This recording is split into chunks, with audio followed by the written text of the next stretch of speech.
The journal that I used during the making of Beyond Expectations. Did I just buy it? Did I have it made out? So on and so forth. Did I just buy something plain and put it in? Yes and no. So initially the journal that I used through the making of Beyond Expectations was made by John. He put in the information that he wanted me to record, and then I learnt it off by heart and eventually just bought an ordinary book and wrote it in. Now I will tell you the information that I had written in my journal. The important things that John would look at was what time I went to bed, what time I woke up, because sleep was a factor, particularly after just having a baby. That was something that I certainly was lacking in, and having an infant to care for as well. And as you know, John is chronically ill through the making of Beyond Expectations and still is now. So sleep was a critical thing that I'd write down. So I'd write down my sleep, I'd write down the times that I would eat my meals, and I'd also write down the meals that I ate. I also wrote down how I was feeling that day. I wrote down all the activities that I did that day. So it was pretty intense, all the things that I tracked. I also wrote down if I did any sort of form of cardio, and I also wrote down if I did any form of weights.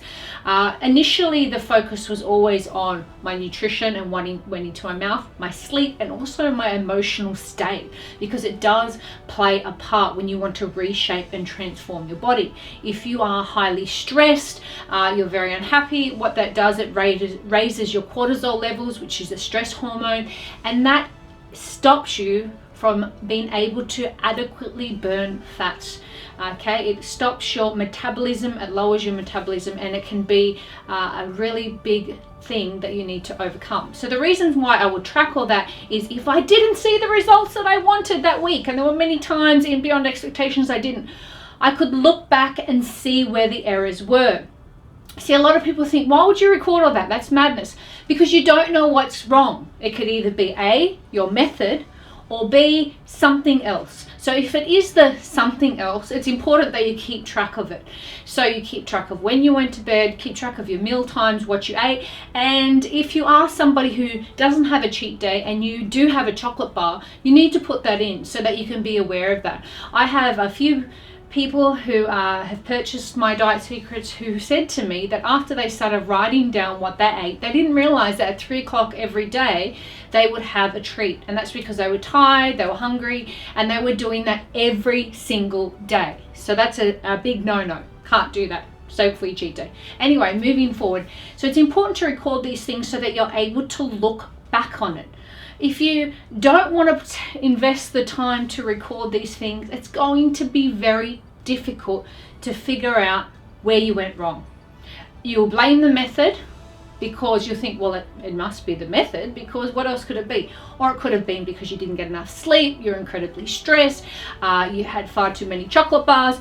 It could be the fact that your someone in your family passed away, your child was sick, you were sick, all these things. It's important that you have a record of it so you know where you need to adjust, what you need to change. Otherwise, you don't know and you won't remember. Who remembers? I certainly don't. I can barely remember last week, let alone yesterday, because, oh, sorry, I mean it the other way around. I can barely remember yesterday, let alone last week, because we're so busy and so much is happening. And if you have people to care for, you have a job, you have family, you have relatives, you have friends, and then yourself, it's very difficult to remember. So that is why journaling is important. Now, what do I do today? Big secret.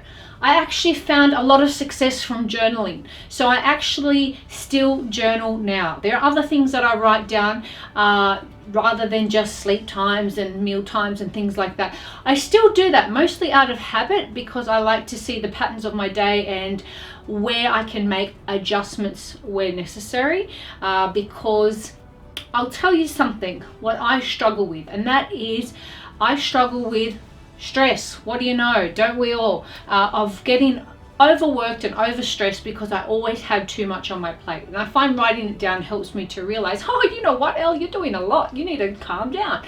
So I do write that down, and I still like to journal. I like to write my to-do lists. I like to write how I'm feeling. I like to write the people that I'm thinking of. I like to write Words of encouragement to myself are things that I might say are leaders do more, and that reminds me to be a leader to my children and to do more for them. So there are things that I still like to write, and I find it gives me time to just focus on myself. And I usually do it in the morning. As soon as I get up, before anyone else is awake, I have my breakfast, I have my journaling time, and it's usually about 5 to 10 minutes. If I have more time, that's great, but generally I keep it short and sweet, and I'll write again in the evening time, just before I go to bed, 5 to 10 minutes just to recap, because it helps me to be focused for my morning, and it also helps me to digest the day that I went through. Because you know what, we don't want to just survive, we want to live, and I feel that it helps me to really figure out my own thoughts, my own mind, where I'm going, what I want, and it helps me to have peace, and I can go to bed and have a restful night's sleep. Because there's nothing worse than going to bed and thinking, oh, what about this, what about that, I don't know, oh, I'm freaking out. I find writing it down really does help me, and I usually write it down with a pen and paper because I can tell a lot from my handwriting. If I'm in a bad mood, my handwriting usually looks terrible. If I'm in a good mood, it looks really nice. So just my writing can tell me a lot about how I'm feeling, what I'm going through. Now, I really do hope this helps you. A big secret is I find that journaling is definitely one of the keys to my success, being able to really focus on what I want to achieve and where I'm going. So my suggestion to you would be is grab yourself any old journal, grab yourself pen, paper, whatever it can be, and you write down and record what's most important to you. If we were to give you our suggestion, it would be your sleep times, your meal times, and also how you're feeling and what you have to do those days. So those 4 things. It'll probably take you between 5 and 10 minutes. Most important thing of all, be honest. Do not lie. Do not lie to yourself. Do not, I won't put that chocolate bar in. And John used to see that with his clients. They'd put in chocolate bar, then rub it out and then write something else, then rub it out and write something else, because they didn't want to admit that they've done the wrong thing. But you need to be honest with yourself, because you won't know where to make changes if you don't write it down and be honest. So there's that. We really do hope this helps you, Elizabeth. All the best on reshaping and transforming your body. If you'd like more information about the body fat scale that you're looking to purchase, head on over to elle.com and grab yourself a free copy of 7 Rules from Beyond Expectations. It gives you more detailed information on body fat scales. We hope it helps you. Please subscribe, turn on the bell notifications. Give this video a big thumbs up. Leave me your excellent questions. Excellent questions equal excellent videos. Thank you so much. Bye.